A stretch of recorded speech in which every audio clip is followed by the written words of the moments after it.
देखो बेटा, ये वाले सवाल एप्लीकेशंस ऑफ डायमेंशन कहलाते हैं। बहुत सिंपल होते हैं। इसमें कह रहे हैं कि जो लेंथ की डायमेंशन है वो तीन फिजिकल क्वांटिटी पे डिपेंड कर रही है। सी स्पीड ऑफ लाइट पे, जी यूनिवर्सल ग्रेविटेशनल कांस्टेंट पे, और एक फिजिकल क्वांटिटी आपको दिखाई दे रही है ई स्क्वायर अपॉन 4 पाई एप्सिलॉन 0। क्या लगे साहब इस पे करती हैं। आप लोग डर गए। अरे डरिए नहीं भाई, जो आप सीख के आए वही है। इसकी पावर ए कर दीजिए, इसकी बी कर दीजिए, इसकी सी कर दीजिए, और यही ए बी सी आपको निकालना है जो आप जानते हैं। बस काम बन जाए। काम करना बहुत आसान है। लेंथ में मास तो होगा नहीं, तो हमने 1 की बनाने के लिए 0 कर दी, यानी जहां मास होगी उसकी पावर 0 यानी 1 हो गई। लेंथ है, टाइम भी नहीं है लेंथ में। ये हो गया। इतना आप समझते हैं बेटा। स्पीड ऑफ चाहे लाइट की हो चाहे किसकी हो, डायमेंशन जो है LT-1 रहेगा। यूनिवर्सल ग्रेविटेशनल बेटा मैंने सिखाया भी था, आप फिर से सीख लीजिए। फोर्स बराबर G m1m2 upon r square होता है। जी आपको चाहिए, आपने कहा सर ये F into R square upon m into m square हो जाएगा। फोर्स की हमने रटा दी थी, mass into acceleration. R length है, उसका स्क्वायर एल स्क्वायर हो जाएगा। मास की एम का स्क्वायर है, या हम डायरेक्ट लिख रहे हैं। एक लाइन बचा रहे हैं, ऊपर जाएंगे तो एम की -1 हो जाएगी। लेंथ देखिए, एक ये है, दो ये है, ऐड होके 3 हो जाएगी, T-2 हो जाएगा, और ये बी हो जाएगा। अब मसला बचा इसका।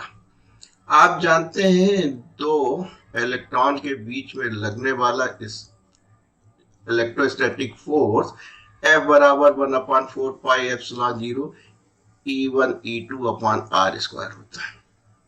आपको चाहिए कितना था? कहने लगे साहब इसकी डायमेंशन चाहिए थी।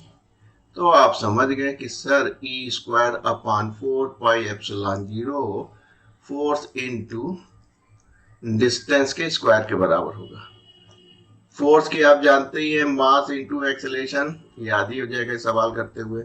लेंथ का एल स्क्वायर, तो एल स्क्वायर और एक पहले से था, तो क्या हो जाएगा बेटा? 3 हो जाएगा। अब सब अलग अलग कर लीजिए, एम को अलग कर लीजिए। एल पे कुछ नहीं है तो इसका मतलब 1 है। जब टी बिल्कुल गायब है यानी कि टी के बराबर 0। अब एम को इकट्ठा कीजिए बेटा, -b दिखा, यहां से +c दिखाई दिया। एल को इकट्ठा कीजिए, पावर्स a प्लस 3b और +3c। अब t की भी इकट्ठा कर लीजिए, -a -2b -2c। अब कुछ नहीं करना, कंपेयर करना है। यानी आपने कहा m की पावर m से करेंगे तो -b + c 0। इसको कंपेयर कर लीजिए बेटा, a + 3b + 3c बराबर 1। सारा खेल पेशेंस का है बेटा। -a -2 -2c, और t की पावर इधर देखो बेटा क्या दिख रही? 0।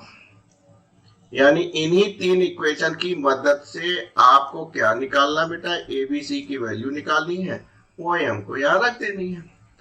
अब देखिए यहाँ बी और सी है, तो अगर ये इन दो इक्वेशन से बी और सी निकल आए तो काम बन जाए। बड़ा आराम से दिख रहा है, ये प्लस से माइनस से कट जाएगा, यानी इन दो इक्वेशन को जोड़ दीजिए तो ये कट जाएगा। तो आप जाएंगे 3 में से 2 गया 1, 3 में से 2 गया 1। तो आप बड़े आराम कह सकते हैं कि जब हम इक्वेशन 2 और 3 को जोड़ेंगे तो v + c = 1 मिलेगा। Am I right? ये आपने जोड़ा तो ये आपको मिल गया। और ए पहली वाली में बहुत अच्छा है, -b + c 0 था। तो यहाँ देखिए जैसे ही आप जोड़ेंगे तो 2c = 1, c की वैल्यू आपकी निकल आई। b की भी निकल आई, इधर ले जाइए तो b बराबर c, ये हो गया। अब a की निकालनी बेटा, a की निकालनी है। a किसी में रख दीजिए, इसमें रख दें पहले वाले में, क्योंकि निगेटिव से आप लोग बहुत डरते हैं। तो 3 3 1, यानी आपने कहा a + 3b + 3c बराबर 1 है। 1 इधर ले गए, 3/2 माइनस 3/2, 2 एलसीएम काम ले लिया, तो इधर बचा 2 -3 ठीक।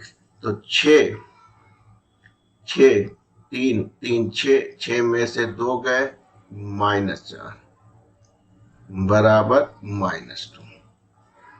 सब काम बन गया आपका। तो आपने कहा सर अब हम यहाँ आते हैं, ए की वैल्यू मालूम -2 है, बाकी की आधी आधी, तो सी की क्या हो गई बेटा 1/2, सॉरी सी की 1 यानी -2। और आप देख लीजिए बेटा, आप देख लीजिए जी की भी और इसकी भी, तो आपने कहा 1/2 E² 4πε0 की 1/2। इसको कैसे लिख सकते हैं, इसको इधर ले आइए, और इसको हम लिख सकते हैं G E² / 4πε0। है कोई ऐसा?